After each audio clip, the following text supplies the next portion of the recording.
جزاکم اللہ خیرن. جزاک اللہ. مختصراً میں اس کا ترجمہ کر دیتا ہوں. سوال آپ کے سامنے شاید آ گیا تھا، ساگر بھائی نے سوال یہ کیا تھا کہ یہ پرابلم اس وقت پوری دنیا میں ہے، انڈیا میں بھی ہے، تو ہم اپنے بچوں کو اس پرابلم سے، یعنی LGBTQ کی جو پرابلم ہے یا جو موومنٹ چل رہا ہے، اس سے کیسے بچائیں. تو اس کا اور مفتی جواب صاحب ایک چیز میں کہنا چاہوں گا، اسکول جی، اینڈ کالج اس کا روٹ ہے، اسکول اینڈ کالج انڈیا کس کے روٹ ہیں یہ رائٹ بتائیں. رائٹ. تو اس کا جو جواب انہوں نے دیا ہے وہ یہ ہے کہ ہم اپنے بچوں کو سب سے پہلے تو قرآن کریم سے جوڑیں، اور وہ اس طریقے سے کہ اس موضوع کے اوپر جو قرآن کریم کی آیتیں ہیں، جب وہ ایک سرٹن ایج میں پہنچ جائیں تو ان آیتوں کی مختصر تفسیر اور تشریح ان کے سامنے بیان کریں، تاکہ ان کو معلوم ہو کہ قرآن کریم کس چیز کو ایڈریس کر رہا ہے اور کیسے کر رہا ہے.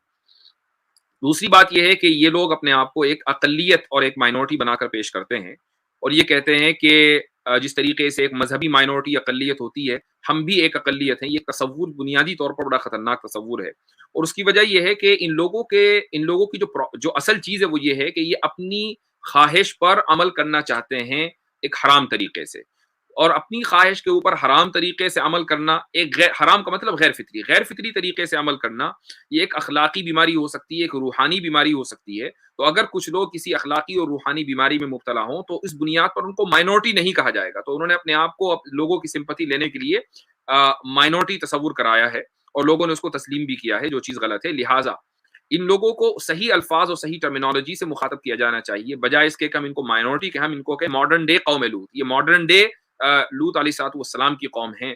اور اسی طریقے سے لفظ فاحشہ کا استعمال کریں، کیونکہ فاحشہ کا جو استعمال ہے خود قرآن کریم نے ان کی حرکتوں کے لیے کیا ہے.